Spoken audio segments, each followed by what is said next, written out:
Welcome to this webinar, which is part of the Collectors Conference on Modern Stamps over at our website, allaboutStamps.co.uk. Tonight, we're in conversation with Martin Merk, the stamp engraver, and we are also honoured to have Arman Ozdinc with us.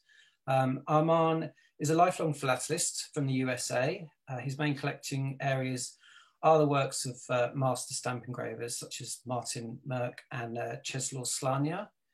Arman is a well-known authority with an in-deep knowledge about the artworks of Merk. He owns a large specialised collection of his stamps, and Arman has written a number of articles about Merk and his works for different philatelic journals. Arman's Słania collection scope is limited to the Nordic world, and his other primary philatelic interests are Turkey and Iceland. So Arman currently serves on the board of the Scandinavian Collectors Club. In addition to the Scandinavian Collectors Club, he's a member of the Royal Philatelic Society London, the American Philatelic Society, French Society of Engraved Stamp Art, the Collectors Club of New York, the American Society of Polar Philatelists, and the Ottoman and Near East Philatelic Society. So Arman's going to share his screen now and give us a presentation about Martin Merk's work before we then speak to Martin himself. Just to say, there's a Q&A box at the bottom of the screen and also a chat.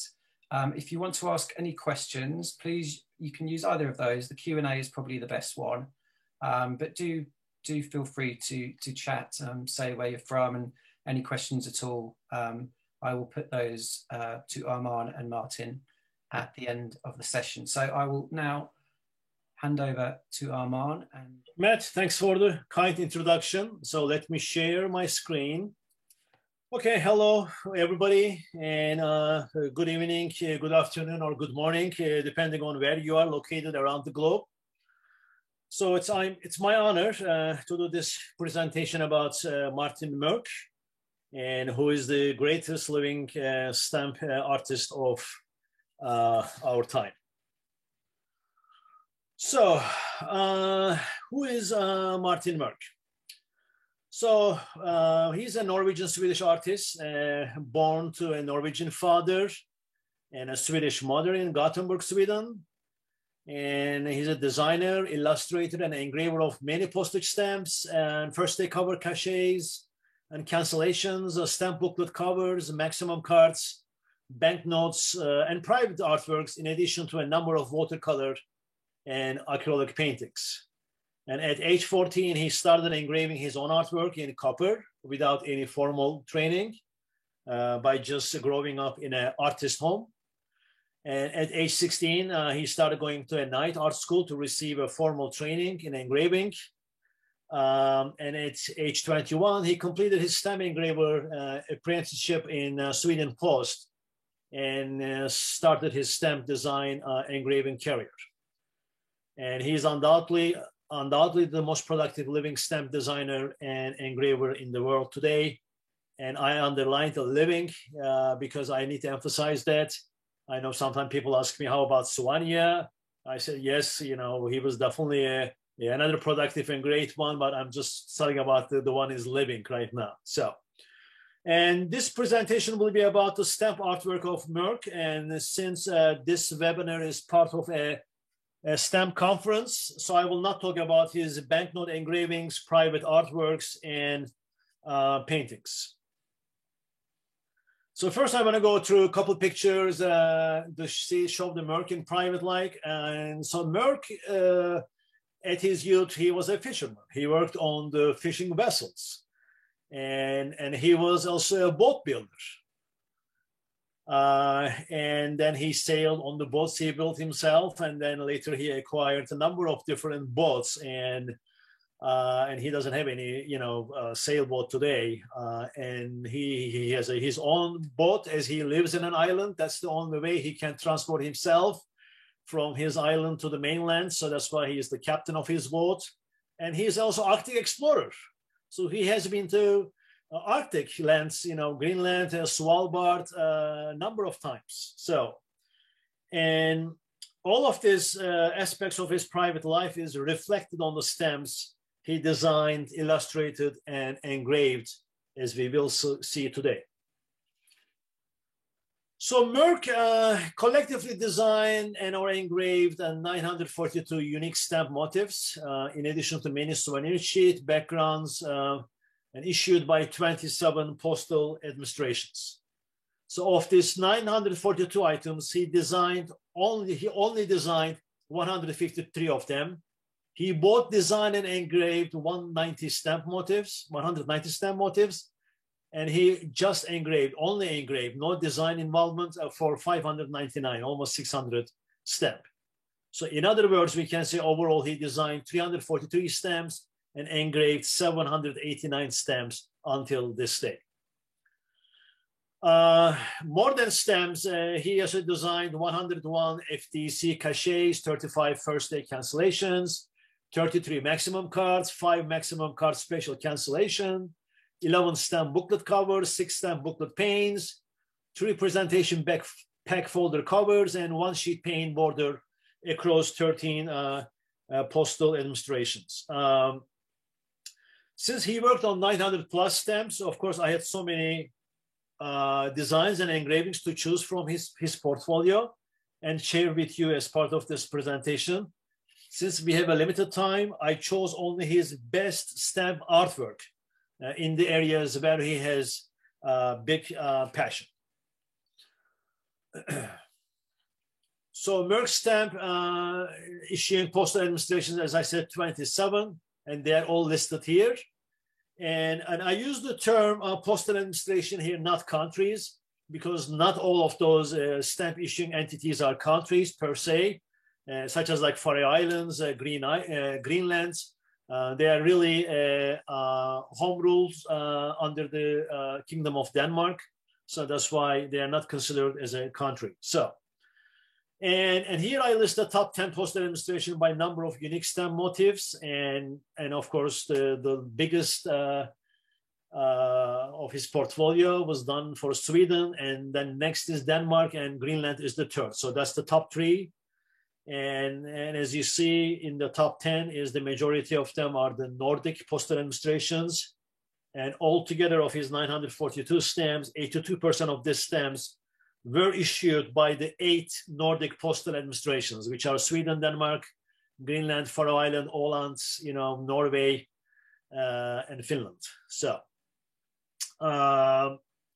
if his stamp is, some of his stamps are jointly issued by multiple postal administrations. Of course, I count those ones only once, and if there's a stamp issued jointly by, let's see, Denmark, Greenland, and Faroe Islands, I only count this once, and I give that credit to the postal administrations who issued that stamp, who started the project. So, and I'm working on a database that includes all the details of Merck stamps. And I'm not done with this project, but this is the best total number. I think very close to accurate number as of today. So there might be maybe 1 or 2 off here and there, but more or less, and this is the numbers. And again, when I say uniqueness, as I said again, a stamp motif may be issued by multiple countries, or a same motif used maybe 10 different values by the country, by the same postal administration. And definitive stamps are good examples, but I only count them only once. I mean, if the head of queen is used on 15 different denominations, it only counts once because it's only one design and engraving. So, okay. So, and we're going to talk about the hand engraving here. I'm just going to give a brief description, though, and for those of you who are not familiar, but I assume most of the collectors are familiar. So hand engraving is a technique where the engraver carves an image in mirror reverse by way of lines, dashes, and dots onto a soft steel plate using varieties of special tool called burin under a magnifier. So you see here is the Martin is the carving this lines on a soft steel plate by using the burins. So these are you see the pictures of there are different types of burins, and this is a steel plate, And this is the stamp here on the top right corner, and this is how it's engraved. As you see, it is in the reverse modes, and this is basically a die-proof generated from this steel plate. So about up to 16 lines per 1/6 of inch or the 10 lines per millimeter are cut at various depths to give the effects of shadows, highlights, and contours. Many lines deeply carved and close together produce heavily shaded areas on the final image. Lighter areas contain relatively few shallow lines. So hand engraving is becoming a dying art form and less used in stamp development today, unfortunately. So hand engraving process is basically, I describe the process here in steps. This is not the exact process always followed this way and in this sequence, but it is the process followed more or less to give the idea. Okay, the first step in the stamp development is you acquire the photos and or old illustrations as the source materials to be used for the design of stamp. And then you design and draw a scaled up sketch of the stamp motif and its layout based on the acquired source materials as initial proposal to the postal administration. So after the initial postal approval, the artists draw a formal scale-up image of the part of the motif to be engraved by way of lines, dashes, and dots in pencil or pen and ink on a transparent plastic film. So basically, this is usually scaled up, 6 to 10 times of the actual stamp size. So the bigger those scale-up image, you can put more finer details of the engraving lines. And then you can also, artists also draws a formal scale-up image of the part of the motif not to be engraved in a desired style. Because in a stamp, some part of the motif might be engraved, other ones are just gonna be printed in offset. So the other ones are just gonna be drawing, okay. And then you put all these things together, you prepare the final stamp design model, which combines the two formal drawings for final approval, and you submit to the postal administration. Upon the final approval, and Martin transferred the lines of the formal scaled up drawing of the image to be engraved in mirror reverse to a still plate by reducing it to the actual stamp size, because it's drawn like 6-10 times of the stamp. It is drawn. There is a process. I'm not going to go through this process.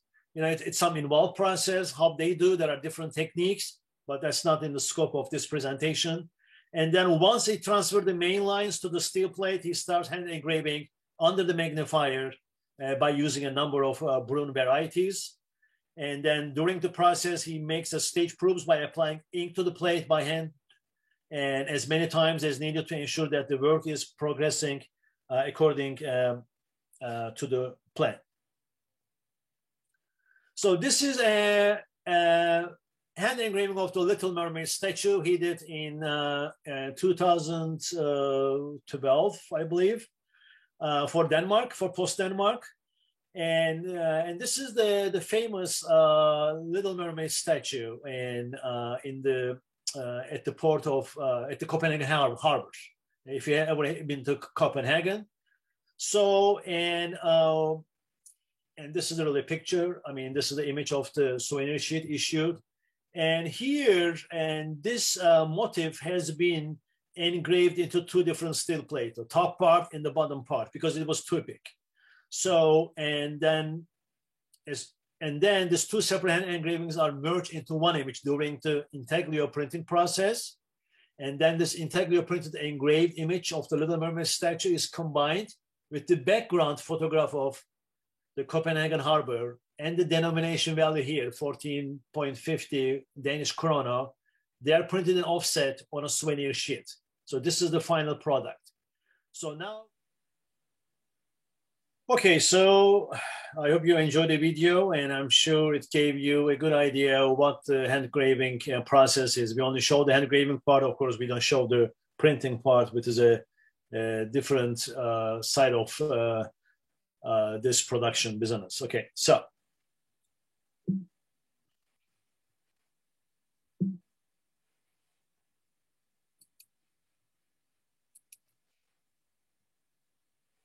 Okay. And we talk about hand engraving, and now I'm going to talk about pen engravings, pen and ink engraving. So this is becoming more common way of stamp engraving today. And so pen and engraving is a contemporary technique where the artist does a detailed drawing of the image in 6 to 10 times the size of the actual stamp by way of lines, dashes, and dots in an engraved style on transparent plastic film, like he does also for before the hand engraving starts. And in this case, the reason that a plastic film is used for drawing is because it takes the pen ink with high precision. And after the drawing is finished, the drawn image is scanned in very high resolution and digitally reduced to the stamp size. And then the reduced image directly transferred in mirror reverse and desired depth to printing cylinders by using laser technology in a computerized environment. Because before you hand engrave in negative, then you transfer this to the printing cylinders. There are another step between.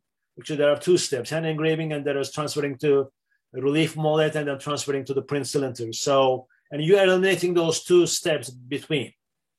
And at the end, the final product looks just same as it were hand engraved, because if you touch a pen and engraved stamp, if you touch a stamp with your fingers, you'll still get the same feeling of the bumps, So, and here I'm showing a picture that Martin is basically drawing in pen and ink this the white earth ship for the Australian Antarctic Territory stamp, and this stamp was printed in an intaglio. It's a combination of intaglio and offset. Of course, all the color parts are offset, but the main motif has been transferred from this. Okay, so Merck's first stamp, it was a hand engraved stamp for Sweden. So it was a hand engraved image of a tiny old sting on a branch, and it was issued on 1997.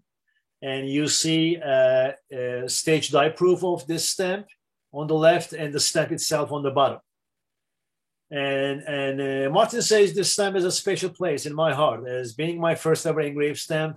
It was my baby, and it's still today. In engraving this stamp, I tried to shed a late afternoon light on the owl, and yet show the owl in a bit of Japanese style with the branch. This branch here, as you see, the strongest element. So this is more intensely engraved, so it looks darker. Okay, so I'll go on different examples of Martin's stamp artwork. Okay, so I will start with portrait drawings and engravings of Martin. And I start with portrait engravings because this is the most difficult and most important area of engraving, in my opinion, and I know in every artist and the collector's opinion, So throughout his career, Merck illustrated and or engraved 133 portrait stamps. So before I go through this, and I'll talk about the different portrait engraving styles, I'll just give a brief definition, So there are 4 known portrait engraving styles.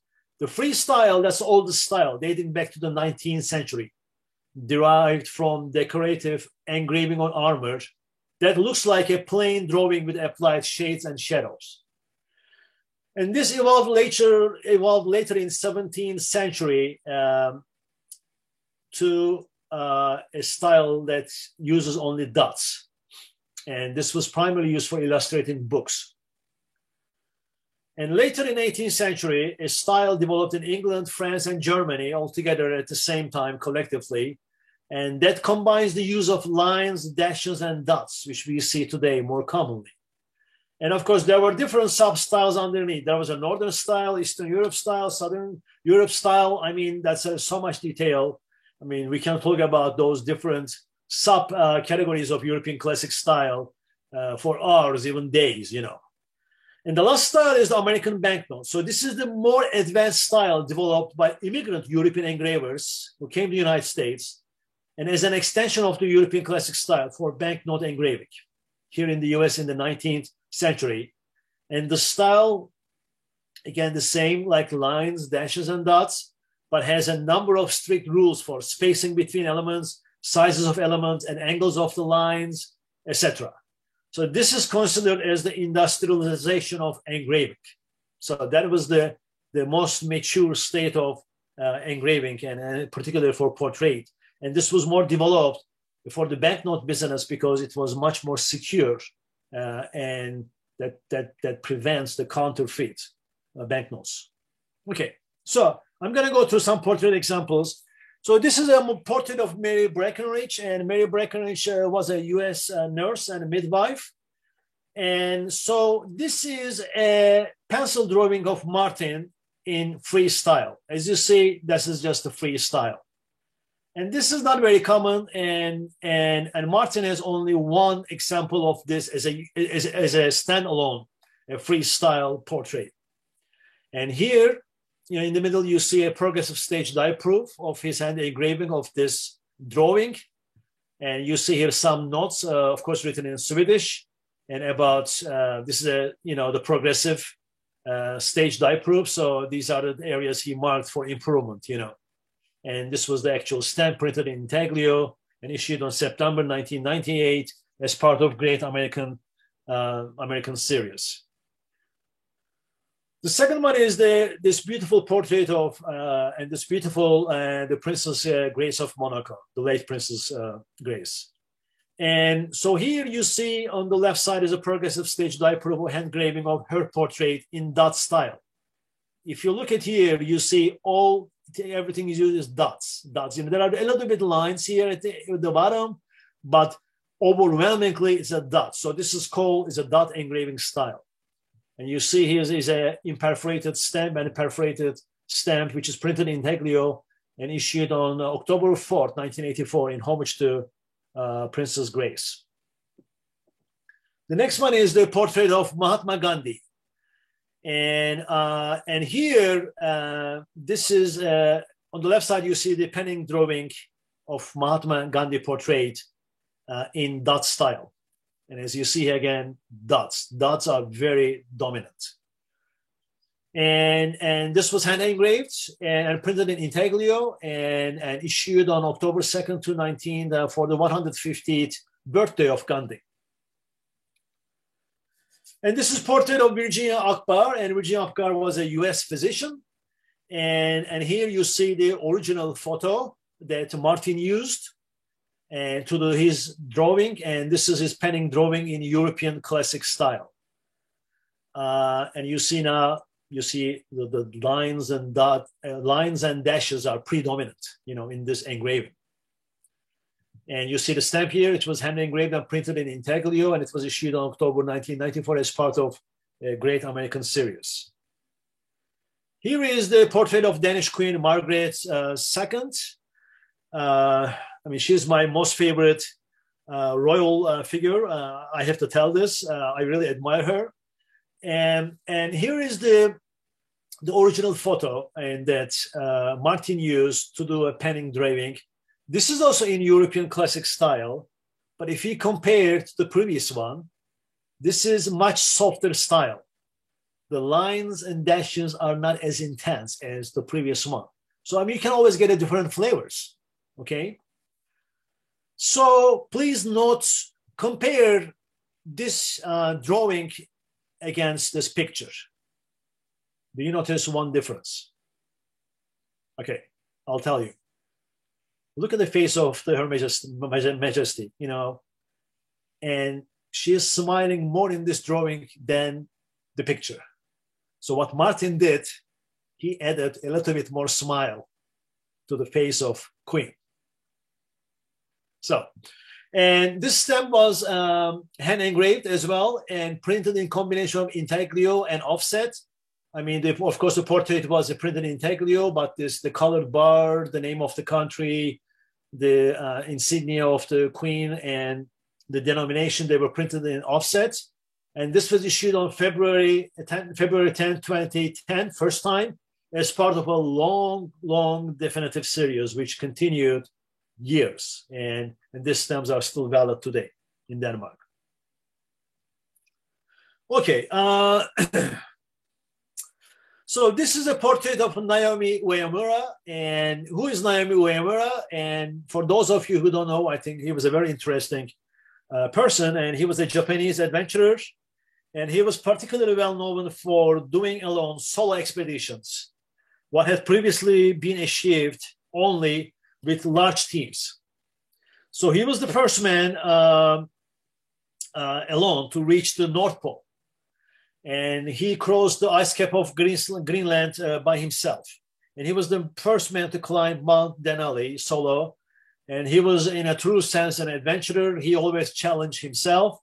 And he disappeared on a day after his 43rd birthday while attempting to climb the Mount Denali in the winter, and his body was never found. So, and here is his original photo. And this is a pen and drawing by Martin. And here, sometimes artists, they combine two styles. So here, there's a combination style of free and European classic styles. If you look his hair and the fur of his coat, and maybe kind of the color of his, the sweater here is more in freestyle, but kind of his face and, the color of his shirt here is more in the European classic styles. And this was hand engraved and printed in intaglio. Of course, this was all one motif, the whole thing with the mountains behind. These are the mountains in Greenland, and engraved together. And this was issued on 22nd of July 2011. This is the portrait of Swedish Queen Sylvia. And actually, there is no queen, of course, in Sweden, and there's a king, but the wife of king is called their queen. It's not like in UK. Basically, here you see there were a photo session which was done in, I believe, 2003. And you'll see is the drawings from one of these photo shots of the Queen. And this is an enlarged pen and drawing. It's in combination of dot and European classic styles here. So if you look to the face and the upper part of her body is basically in dot. And if you look at her dress and the hair, this was drawn in European classic style. So it's a combination of two styles again. And this was hand engraved and printed in intaglio. This was issued on 27 January 2005. First time as part of a definitive series, which has 3 stamps in this series. And also from the same photo shot, there was a different photo, which was used by Martin for another engraving. This was a special issue as an engraved art print in folder issued by Sweden Post for the 60th birthday of Queen in 2003. So, usually the same dress, but it just, she looks a different direction with different level of smile in her face. And the next one is the portrait of Winston Churchill. And I claim and I declare this is the masterpiece of Martin Mörk. For a portrait engraving and for any stamp, I can say. So here is you see in this picture on the left, and he's doing a pen and drawing. And this was done in American banknote style. And you see here the progressive stage die proof of the hand engraving. And again, with his notes in Swedish, and that for some of the improvements he has to do. But this was really, this was on a big souvenir sheet. And so 10 times of the souvenir sheet, he did the drawing in a gigantic size of paper. And of course, when you have this gigantic size of paper, and you can draw the lines in dashes in a much finer detail. And if you look at even this die proof, and now next you will see the stamp. When you look from the distance, it looks like a photo. It's hard to tell. Is this an art or is it a real photo? It looks very, very, very real. This is very, very, very impressive. So, and it was printed in intaglio and offset combination and issued by Jersey Post on 9th of May, 2015. Of course, this, the head of, the head of the Queen and the jersey and all those text was printed in offset. And this is the largest ever hand engraved portrait on a stamp product. I'm not saying on a stamp, because stamp is this perforated area, but this engraving goes outside of the perforation. So it's the largest ever hand engraved portrait on a stamp product. In this case, is a souvenir sheet. Okay, the next one is a portrait of Nelson Mandela of South Africa, the civic leader of South Africa. And here you see a pen and ink drawing of Mandela's portrait in American banknote style, which is another masterpiece, in my opinion. I mean, of course, not like Churchill, you know, I mean, Churchill was done on a larger scale, so there were much finer details here. You cannot see that level of fine details here because of the size, and this was also printed on a small stamp. And this was printed in offset, unfortunately. It was not printed in intaglio. And this was issued on 18 July 2018 by the United Nations Postal Service. And this is part of a series that United Nations Postal Service is having, the prominent people. And there were 4 stamps on this so far, and it's ongoing series. And this year there will be a new issue for Mother Teresa that Martin is working on now. That's going to be issued in late August or early September, I believe. And this is another stamp, portrait stamp from the United Nations Prominent People series. And here is another pen and drawing in American banknote style of the portrait of the Kofi Annan, the former UN Secretary of General. And this was also printed in offset, issued on May 31st, 2019. And there is a book written by Martin, you know, and this is a book about the history of portrait engravings on banknotes and stamps with lots of pictorial examples from Sweden, Italy, Japan, China, Russia, Spain, USA, and Austria. And this is the title of the book. And the only problem is it's in Swedish. So if you can read Swedish, understand, you know, I will highly recommend to find and acquire this book. I mean, there's a tremendous amount of information, very high quality pictures, and it was printed in year 2000 in Stockholm. And this book alone testifies the depth of knowledge and understanding that Merck has in this area.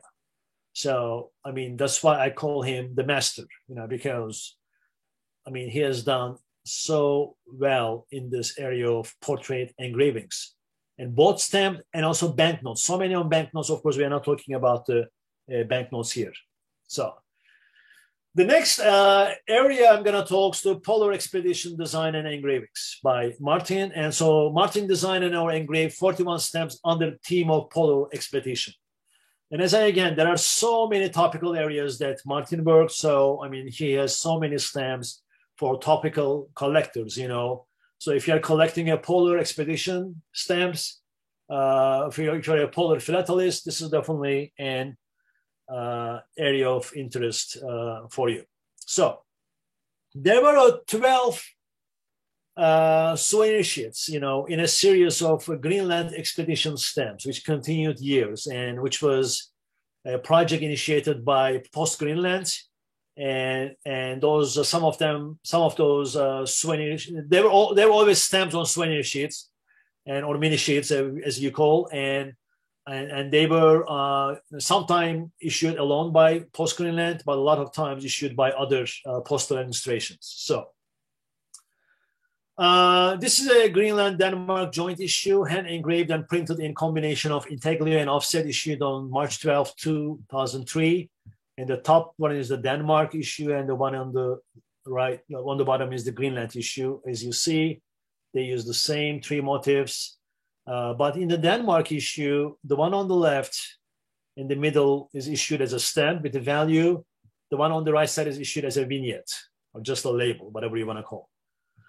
And the Greenland issue, they did on the left one is a vignette. They didn't issue those left motif as a stamp. They issued the middle stamp and the one on the right as stamps, you know. But if you look the motifs of the stamp on the left and right here and compare against the Greenland issue, you'll see some differences, which I will talk in the next slide. Okay. So this was hand engraved in 3 stages. In the stage 1, the partial expedition team motif is hand engraved on a plate for the Denmark issue. Okay, because if you look Denmark issue, this is the Denmark issue. And then this is transferred to a second plate, a second steel plate via relief mollet. And then in stage 2, Martin continued hand engraving on this first plate, hand engraving on the first plate, and it's finished by adding the country name, denomination, the descriptive text on the top, and inscriptions for the Denmark issue. Okay, if you look at, this is the stamp. And then he moved on to the second steel plate, and which was copied from this one, first one, and then he expanded the motif, complete the motif by hand engraving. See here, the head is cut and finished here. And here on the bottom, it stops here at the chin of the Rasmussen and then expands here all the way down. And you see here the 3-stage die proofs of this progress for those 2 different issues. And this was a complex project, but I just want to, show what involved here. And there were another, the one which is another also my favorite one. This is Otto Sverdrup. He was a Norwegian explorer, and this was a 3 stamps and issued jointly by Greenland, Norway, Canada, and this was hand engraved and printed in a combination of integral and offset. Those stamps were hand engraved. Those 3 stamps here. Well, again, like same concept here. The Greenland used the first one and the second one as a vignette and only issued the third motif as a stamp. Norway issued the first one and second one as a stamp and issued the third one as vignette. But these 3 motifs were hand engraved and printed in intaglio. And the background of souvenir sheet, which was basically is a pen drawing by Martin, and which was printed in offset. And the next one, the third one, is the Canada issue, and Canada only issued the central one, the motif as a stamp. The left motif and right motif were issued as vignettes.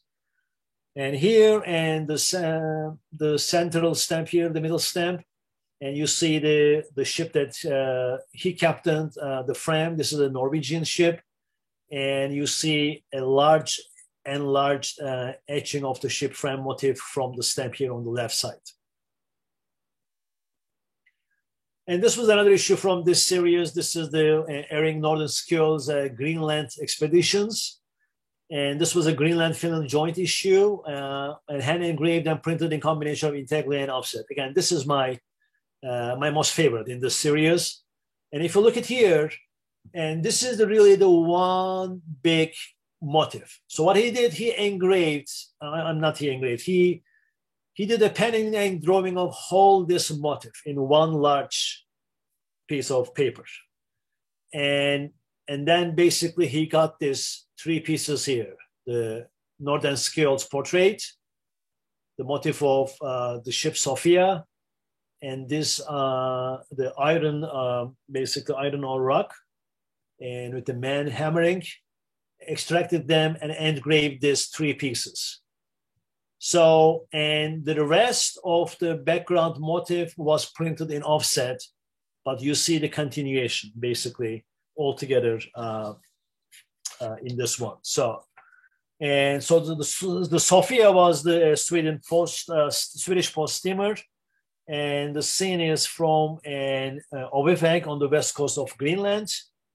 And this was the 22-ton iron rock they found. And eventually they brought this rock to Sweden. It's in the museum, I believe in Stockholm, if I'm not mistaken. And the reason this was a joint issue with Greenland and Finland, and because this was his expeditions to Greenland, and he was born and raised and went to school in Finland, and he was a Swedish descent actually, and he eventually left Finland and kind of left in exile to Sweden. So that's why it was a joint issue with Finland, because of his roots to Finland. And here you see also the enlarged etching of the ship Sophia. This was the etching, which was also sold by Post Greenland at that time. Limited number edition signed by Martin. Okay. And this is the Svalbard expedition of Prince Albert I and Prince Albert I of Monaco. And this is another masterpiece, in my opinion. And this is, this was issued on a large souvenir sheet, and there were 3 engravings. The whole background here, in this case, the whole background, the scene you see, which is based on a painting of the Louis Tinayre, is a French painter, and he was the personal painter of the prince, and from his painting. And this was whole background is the hand engraved, and also there are 2 inserted stamps here from a different expedition of Prince Albert I to Svalbard and his the portrait. So there were 3 different hand engravings here. And this was a pretty large engraving. This was a special large steel plate, and was provided for this engraving. And you see the progressive stage die proof of this engraving here, and you see the 2 openings here for this other stamps. And this is largest ever known hand engraved souvenir sheet surface background, largest ever known. I mean, I cannot find anything else, any other example of this, as of now. So. Okay, the next ones, I'll talk about the life at, the sea design and engravings by Merck. And so Merck designed and engraved 165 stamps under the theme of life at sea. And he's definitely a sea person. And you see here the fishing boats of the French Southern and Antarctic territory.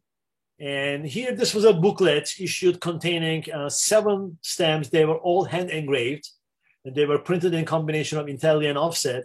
But another example here, Martin also designed and illustrated the cover of this booklet with the fish on the sea and the boat. And here, one of the stamps you see the original pen drawing with added color layer here. So there's a plastic with the black the black pen and ink drawing, and then underlying, then he colors it, puts a level of colors, because he was the designer of this stem as well. This is the colors that he chose, and the same colors were used in printing. And so there are 2 layers of plastic put on top of it, as you see here on the corners, left and right, lower left and lower right. There are markings to overlay them properly. And you see a progressive stage die proof of this hand engraving, and this was the actual stamp.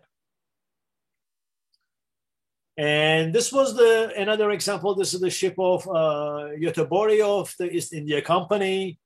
And this was again the 4 hand engraved stamps done by Martin. But here, this was issued in a booklet. And this is the painting, which is located in Gothenburg City Museum. And the ship Göteborg is sailing in the waters of China, basically. And so he basically designed the cover of this booklet. He did the drawing of this painting and this lantern. Also, he did the maps. There's 2 maps inside. This is the map of Göteborg, the basically harbor here, and this is the area in the China, the Canton part of China. Okay, this is another example of Martin's design in another philatelic product, and this is a FTC Cache, and you see a pen and drawing of FTC Cache depicting the crew of ship navigating the vessel through the rough waters of Cape Horn, and this was printed on this first day of cover of this stamps, and which was issued to honor the Cape Horners from Åland. And he also designed and illustrated his first day cancellation motif of the ship rope. And so the whole thing in this first day cover, the stamp, cancellation, and first day cachet is done by Martin. Okay, and now I want to show a couple of examples of his maximum card. So by using a watercolor, Martin designed and drew the illustration on this maximum card showing the icebergs floating waters of Greenland. and in addition to designing and hand engraving the stamp, and he also designed the first day cancel on the maximum card, showing a rope splicing tool used by sailors.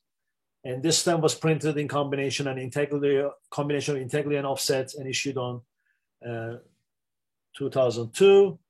And here is another maximum card, and this time using a pencil and color pen. And he did all drawing and coloring. This is not a water coloring like the one. This is the pencil coloring. And so he designed and drew the illustration on this maximum card showing the Greenlandic cruise of a ship Sarpvik Uttuk sailing in the waters of eastern Greenland near Tasiilaq. And this stamp also printed in combination of intaglio and offset. And this was also hand engraved by Martin. And these are the fishes in Greenland waters. And this was an ongoing series issued by Greenland. And this ship's also been so beautifully designed. And this was really pen and ink drawings and has been done for the purpose of really pen and engraving. But Post Greenland chose to issue these stamps in offset. So this was issued in 2018. And this was another masterpiece by Martin. And this was the title is the Viking Voyages Around Faroe Islands. And this was designed and illustrated and hand engraved on 4 separate plates by Merck. So the whole dose thing is done by Merck. So, and there are 3 stamps here. This compass, and here this Viking holding the compass on the deck of the Viking ship, and this Viking ship itself here, and also this ship here with the waves and rocks, they were all hand engraved. So there was a 1, 2, 3, 4 steel plates involved here, and then they were mounted together, and everything around here, the map here, all the frame here, and this was also drawn by Martin, but they were all printed in offset. And this was another beauty, in my opinion. And these are the historic mail ships of Jersey, which has been issued last year, and a series of 6 stamps, and 2 of these stamps and in Europa, issue of the Jersey Post. And I know Martin spent lots of time on working on the drawings of these stamps. Again, they are printed in offset, but they are beautiful stamps, and if you are a ship stamp collector, I think this is a good addition for your collection, and they are still offered by Jersey Post, you can acquire.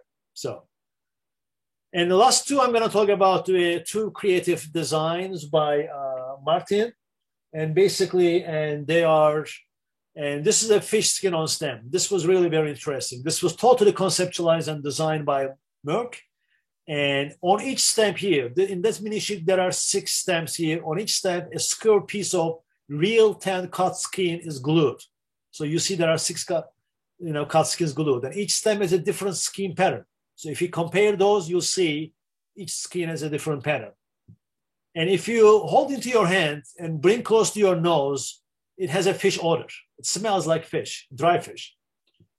And the red color text on the fish skin was intended to look like an old cancellation used on the lid of barrels filled with cut for export in old days. And this text is done in hot foil, and all the elements outside of this cut skin has been printed in offset. This was issued in 2016 by Faroe Islands. And the last one is, this is another masterpiece from Martin, and this is a view from a philatelist window issued by Luxembourg, Post Luxembourg, and this was designed and pen and engraved by Merck. So the main theme here is the friendship and education across the borders through the joy of stamp collecting. So the motif depicts a room of philatelists with an old wooden table, and nearby a window through where one can look out over the old city of Luxembourg with the river flowing through the city and bringing countries and people together. And you see the statue of the Aristotle on the left side, and the goddess Athena on the right side. And with modern day, an iPhone is charging here, an iPad. And you can tell from this motif is, Martin is definitely an Apple guy, like me, myself.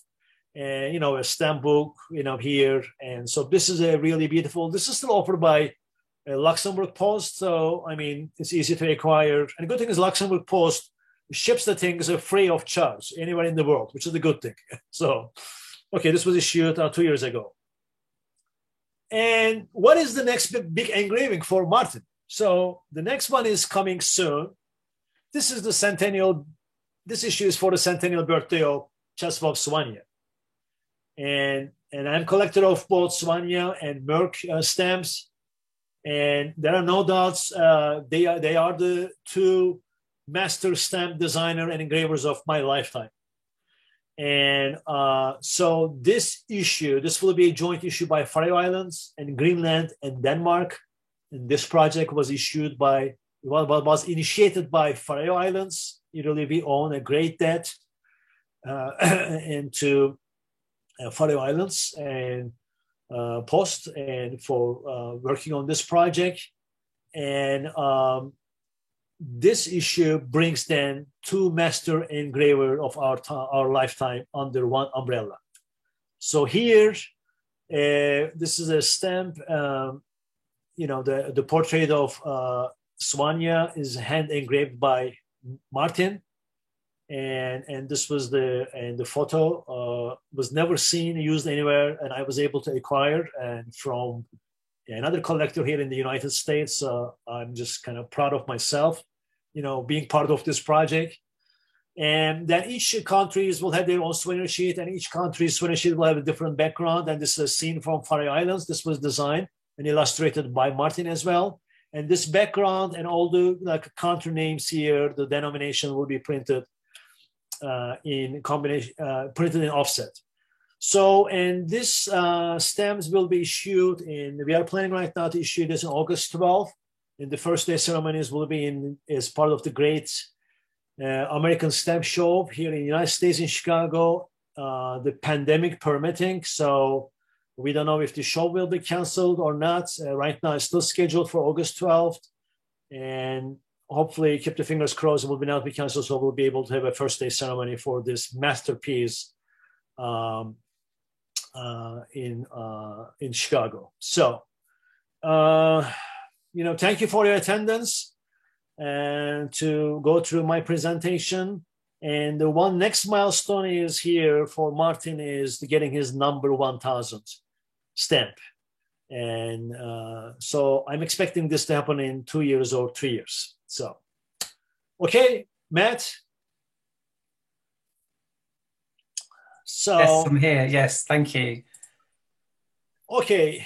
Here I am. So, yeah, thank you so much for that, Arman. That was comprehensive, and it really shows, just how many stamps Martin has done and how many different subjects.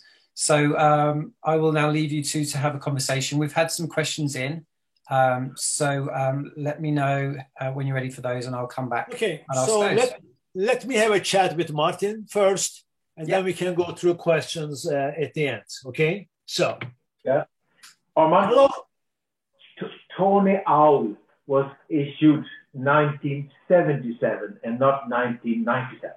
Which one? Tony Owl, my first.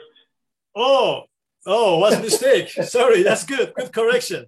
Okay, I will correct this. Okay. And one more thing I just remembered was when you showed the Naomi Uemura stamp, he crossed the Greenland ice cap, but from north to south. Only one did that. Only one did. Okay, that's very important. Yes, he crossed the ice cap, but not west to east, north to south, which is longer. No. More challenging. Right. He was a guy who almost challenged himself. I mean, he was amazing. Yeah, he did. He challenged himself since he was 17 years old until he died. Yes. Yeah. Okay. Hello, Martin. Good evening. Hello. Good evening. How are you doing? I'm impressed by you. Just made a very good presentation. Thank you. Okay, thank you very much. I think you deserve, and being being master is not easy. That title. So. And I think I try to show best of your artwork with the limited amount of time. Of course, there are more in my portfolio, more items. I mean, I can go a whole day, but of course, we had a limited time. So I try to choose the best examples of your artwork. So I want to talk about the state of hand engraved stamps. You know, today there are less number of hand engraved stamps issued around the world. Yeah. What's the reason for this? Why we are seeing a decline in hand engraved stamps? It's basically because of time reduction, cost reduction, and but I always been against it because I think the print houses around Europe and around the world just throw the equipment out, so there's no way back again. Okay, yeah. And definitely that's the case. So that's why they are going, if they go through the pen ink engraving, which is less costly. But again, some of them, like even not doing this, like United Nations Postal Service, they prefer the printing your portrait engravings, you know, technically is a drawn in engraved style. They are printing an offset. So I understand this. Yeah. And today is really, today I see is like the French world, you know, like the France and Monaco are pretty much the probably only solid ones are still doing hand engraved stamps. Yeah, in West Europe, there is some hand engraved. My students did in China, did some hand engraved stamps in China some years ago, and also in Eastern Europe and Czechia and so on. They still do hand engravings. They still do it, yes. So. But it's good that I'm glad that we are doing this, the Suanya issue in hand engraved. You know, it was one of our conditions because, I mean, that's the only way to serve the justice to both of you, master engravers, had to be hand engraved. So that was our condition. So I'm glad that Faroe Islands and were open to this. So they accepted this idea. Okay. So, and I talk about the portrait engravings. Okay. I mean, that's the pillar of engraving, you know, today. And so why do you have so much passion for portrait engravings? And can could you talk about a little bit about your portrait engraving, you know, how you work on portrait engravings, you know? First, you can say that besides passion, it's if you can engrave a good portrait, you can engrave almost everything. Okay. Because it is the most complicated. If you choose sort of a European classic or American banknote style, it is the most complex thing to do because you have to reflect both the sculpture part of the face, the plasticity, but also the personality. Okay. So it's so many layers in a good portrait. Just as you show the portrait of Queen Margaret, I was also there directing the photo shots. I know her well, and I wanted to add that little smile because in the photo session it's hard after a while to smile. Yes. But, I know privately she is a very good smiler. Yes. So I can adjust that because I think that is so important, not to just show this is that person, but you cannot feel who is that person. Yes. And this is what I'm obsessed by. Okay. And I know I had a discussion this with you before, like there are other examples I can give, like Mandela's portrait, right? I mean, you definitely put the sorrow in sadness because he spent most of his lives in the prison of South Africa. So, but also I see a little smile in his face, you know, as well. So, I want to show. I mean, everybody knows face, and he is marked by his life, but still has a faith in the future. So you can see there's hope, but there's also, of course, there's scars. So I wanted to show that both sides. So I have that. Same with Kofi Annan, and because he also had a special background. And I talked to his widow after, because she marked that this little smile he has that in his wrinkle of his mouth here, it's his private smile.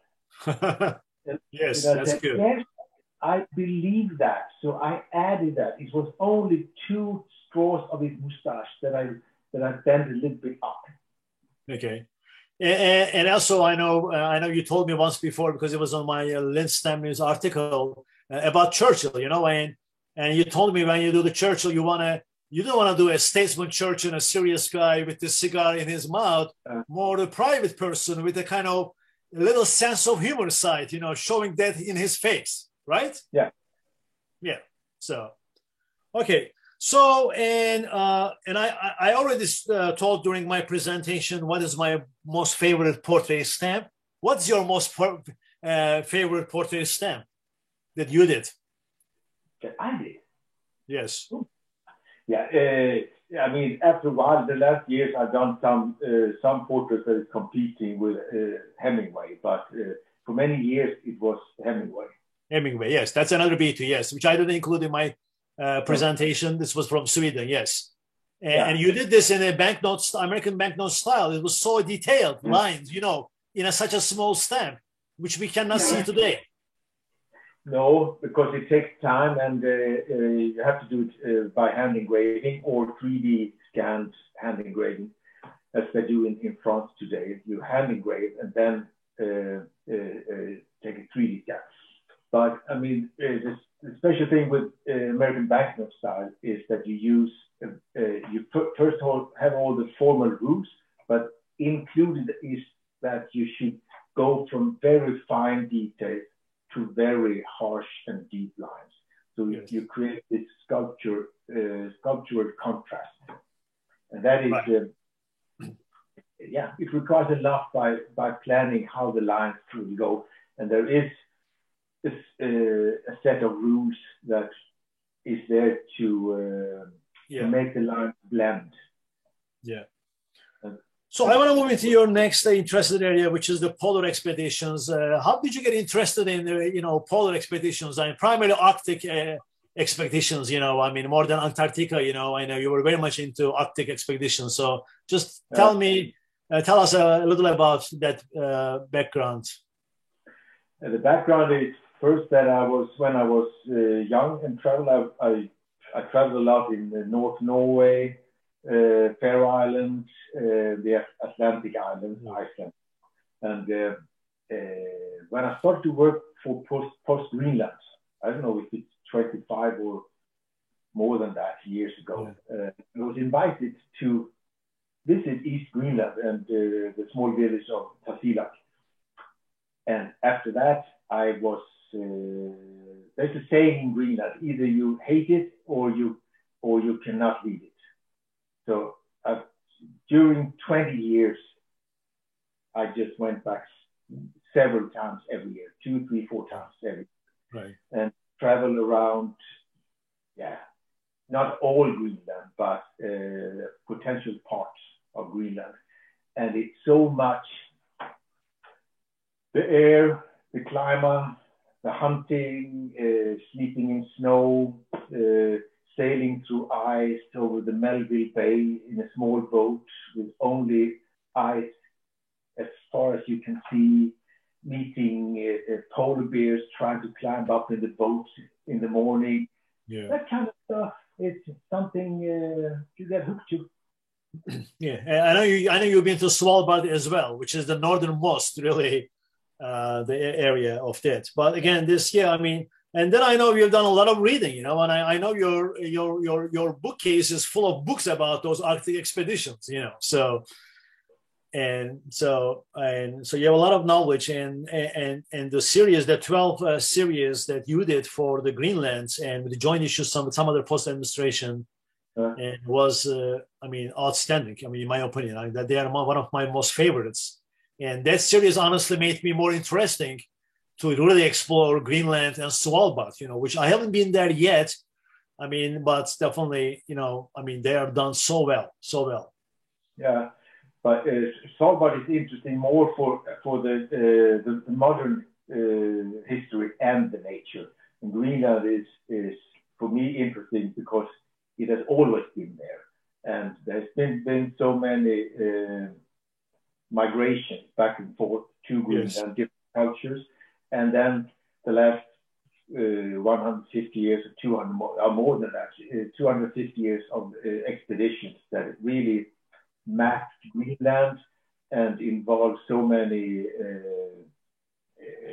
different techniques and produced so many books about, because all these guys and women that did this expedition, they wrote books about it. So for Knut Rasmussen, who we saw that in the first the literary expedition, he wrote books about everything. And Naomi Umura wouldn't have gone to Greenland to learn dog sledging if he didn't read the big sledge ride from Knut Rasmussen. Yes, so, right, yeah. And then next I want to talk about your biggest passion. That's the sea life at the sea. I mean, you're an islander yourself, and you live on islands and in Sweden, and you can reach your island only by boats, and there are no vehicles on your islands. So tell me about your love for sea. Yeah, it has just always been there. Sailing, fishing, and just be here. I have the sea just outside the window here. I can hear it now because I have the window open. So it's just sort of a very essential part of my life, and always been sea and boats. Because I also, for some reason, when I was 24, 23 and 24, I trained myself to be a classic boat builder. And that I did just because I wanted to know exactly how to build a boat. I would never sort of wanted to live as a boat builder, but I wanted to know how to do it. And that was because my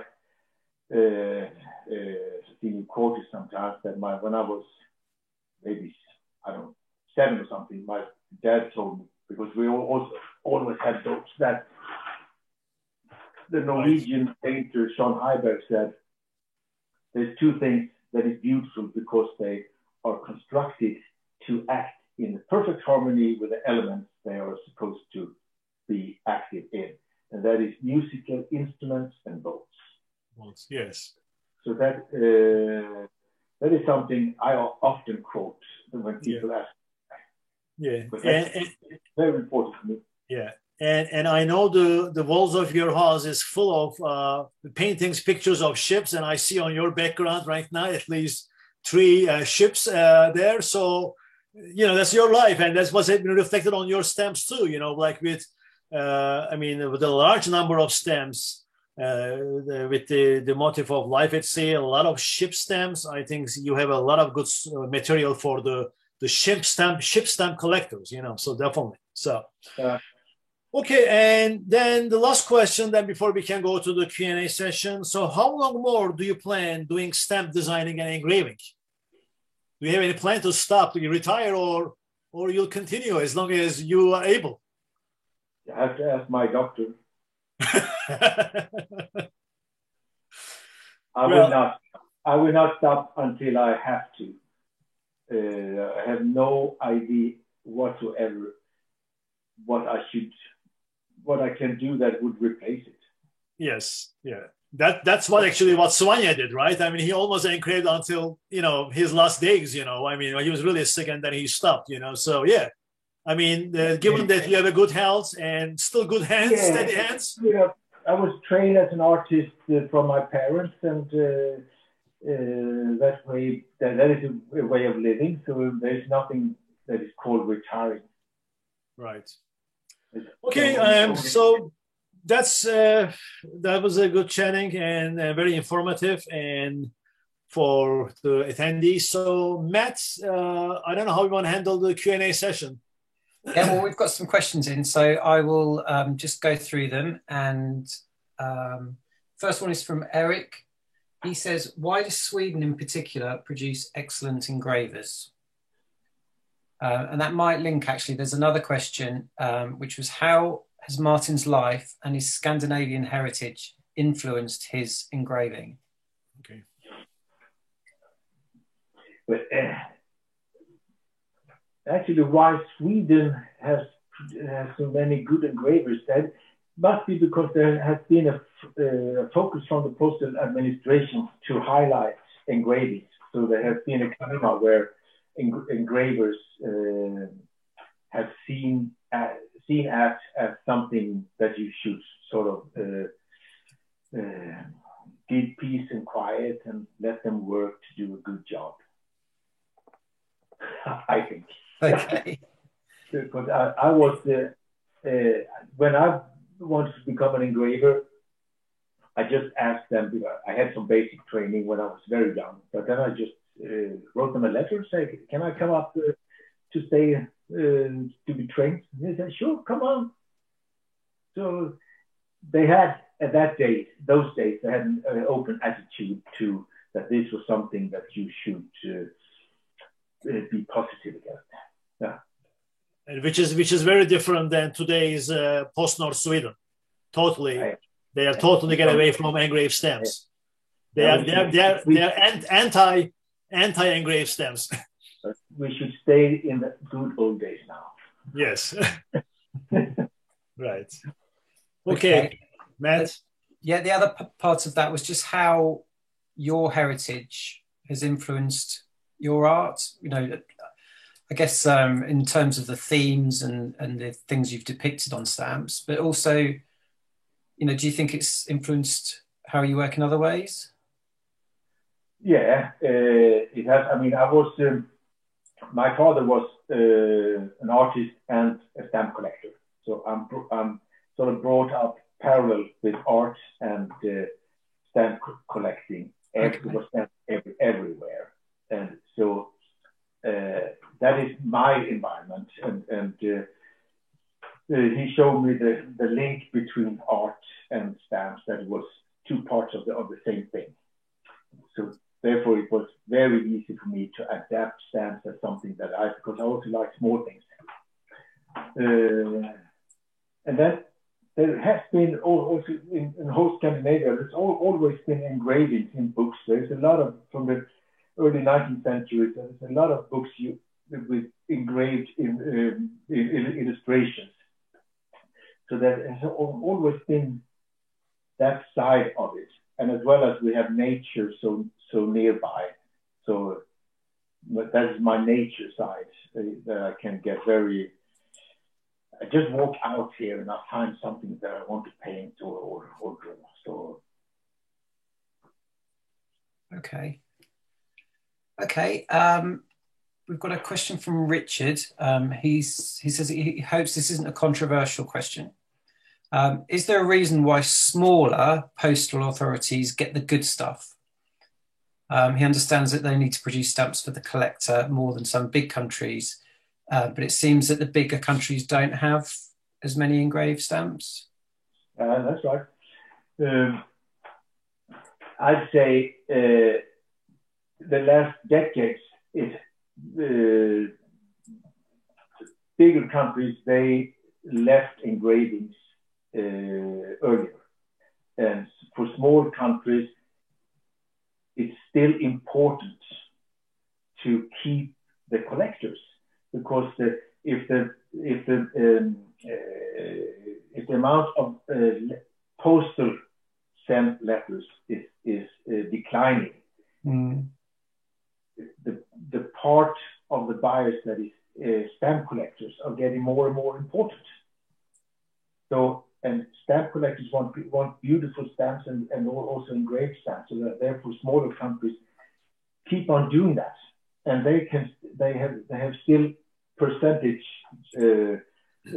value more stamp collectors left. Yes. Yeah. Okay, that makes sense. Yeah. Okay. Except for Sweden has no engravings, and they go down. So why is that? I don't want to get too involved in Sweden, but why has that gone down, particularly for some countries? Because since Denmark and Sweden had a stamp printing house, they don't have it anymore. Okay. Smaller countries like, let's say, Greenland, Faroe Island, Jersey, sometimes, and other smaller countries like the French Polynesia countries, they don't have their own printing house, but they can buy the service from a printing house. So and they still do in some extent. Okay, I see. One of the things I wanted to ask, you briefly mentioned your students. I think is that in China? Yeah, I had to kind of know about that, how you're kind of handing the baton to a younger generation. yeah, that was very important for me because I was invited to do a series of stamps for China Post, and they wanted me to continue making engravings for them. And I said, "What about your own situation? We don't have any. We have only a couple of but retired engravers." So that I said, well, a much better idea is to start a training to start a class or a training course for some years and train the next generation. So they said, yeah, but how? Ask me. So then I started a training course or training program for 2.5 years together with Post Denmark. That because they were the sort of the administrative part of it, and I was the teacher, and that was my setup. Okay, so have you found the next? Pardon? Have you found the next Martin Mörk then while you've been out there? I think it's hard because I have never been employed, never. So I cannot. To be like I am, I'm super independent, and I can work it from. I cannot have a boss because there's no boss that is harder than myself, and I'm always right. Yeah. Okay.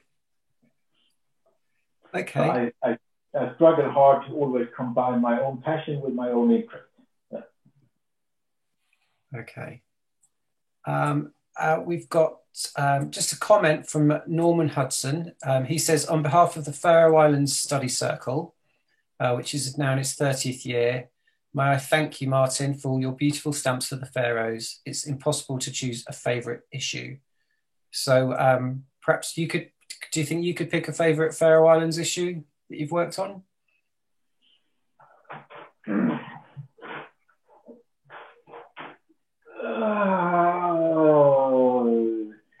That is hard. I've done quite a few Faroe Island stamps that I actually the Codskin stamp is unique, but it's nothing. But it's still something that it's talked about everywhere. Yeah, because it's such a weird idea. yeah, it is. Yeah. Okay. And Terry asks, will Martin be attending any stamp shows in the UK? I guess that's dependent on a lot of things at the moment. But hopefully you'll come to the UK soon.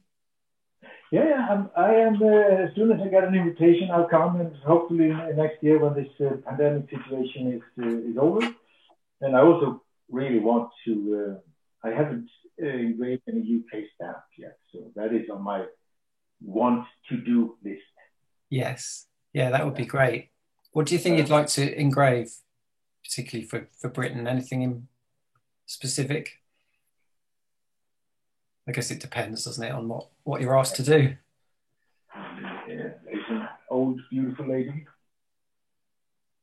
Yeah, I can think of one. Okay, brilliant. Well, that's it for all the questions. So Arman, have you got any other questions you'd like to ask Martin? No, I mean, this is all I ask all my questions, and so thanks for all the attendees. And I was also following the chat here. So, and there was quite a bit of interest, and I see definitely as a great love for your Luxembourg stamp, Martin. I mean, people were really chatting on here. This Luxembourg stamp is amazing, and very cheap in face value and free even shipping. That's the good thing with Luxembourg. They ship anywhere in the world free. You know, a lot of postal services charge you, you know. In old days, there used to be a lot of them were free, but now they're charging more and more, but Luxembourg's still free. So, yeah, that was also a very positive, interesting, and a really good project. And I got the theme as Armagan presented it, and I can sort of fill in just to create something that was linked to that theme of crossing borders. And you can see the hands reaching each other on the top of the stamp, and it has a banner with the name Philadelphia, which is the Greek word for philately. The first part is the word is love, and Philaia is meat without tax. So that is the first word for philately. And I just want to create this historic group, old and new, with a good mood. Yeah, fantastic. And now Richard Cooper says, "I just placed my order for the Luxembourg stamp." Yeah. So we are also giving some business to Luxembourg. So we've just had another question actually from Andrew. It says he has a question about the Chinese New Year stamps of Åland. I never know how to say Åland or Åland. Åland. Oh, there you go. Neither of those. Åland. Yeah. Was that in any way linked to Martin's work in China? It is in a way, because there is collectors in China that collect my stamps, because I've done quite a few. Slania did one for China, and I've done 19 now. So I have a lot of collectors. So and it's not only Åland who makes zodiac stamps. A lot of countries make the zodiac stamps, but I do it not Chinese, traditional Chinese way, but I just want to tell a story about Åland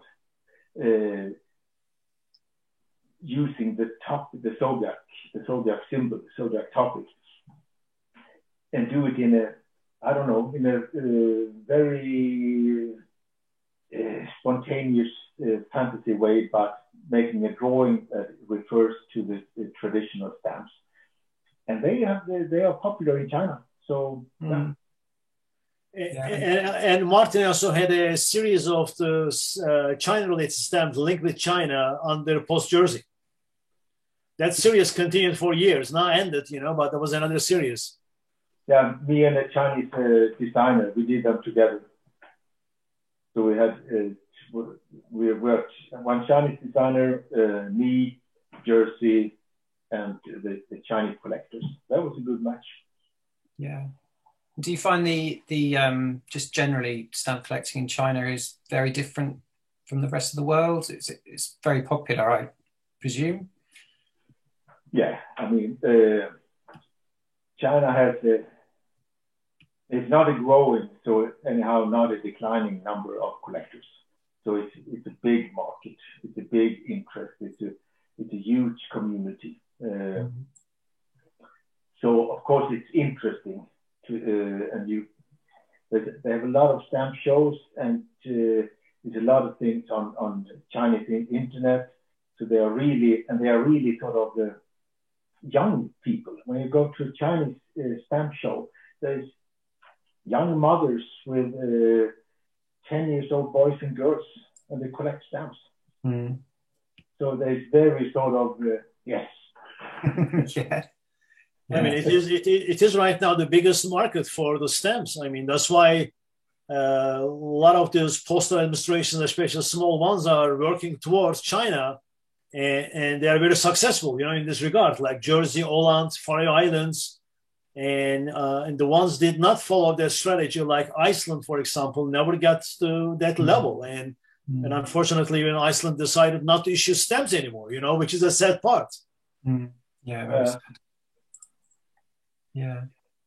Okay. We've still got some chat going on, but no more questions, and we're just about out of time. One more chat question I'm seeing here, Matt. Let me introduce. I know this was in work. Okay. Martin, and one attendee is asking, I think his name is Tolga Çağlayankaya. I can tell it's a Turkish name. Asking about the Liechtenstein. Any stamps that you are going to do for Liechtenstein, because they issue also nice, beautiful stamps. Yeah. Yeah, I know that we often chat about it, but it still hasn't happened. But hopefully one day. One day, it's yes. also on my want-to-do list. Okay, yes, that's good. Okay, Matt, floor is yours. Thank you. Yes, she's, or he is Turkish, it says here in the chat. Yes, he is Turkish. Yes. He, sorry. He, that's a male name, yes. Yeah, I'm sorry, Tolga. Okay, well, thanks so much, both of you, for your time. Martin, and one more thing, Matt, is my name, my email address, arman.ozding@gmail.com, which was at the title page of my presentation. So any of attendees who have any questions regarding Martin's artwork stamp, feel free to ask me. I mean, I'm definitely specialized, in his work. And so I will be more than happy to answer any questions. Brilliant. While Martin is working, busy on creating more stamps and driving towards his number 1,000 stamp. Yes, yeah. Well, we look forward to all of those that are going to come out over the next months and years. So thank you so much, both of you, for your time. It's an honor to meet you, even if it is virtually. And thanks to everyone for joining us today. So all the best and stay safe. And thanks again. Thank you. And it was a big pleasure for me. Brilliant. Thank you. Hey. Cheers, guys. Bye. Cheers. Bye.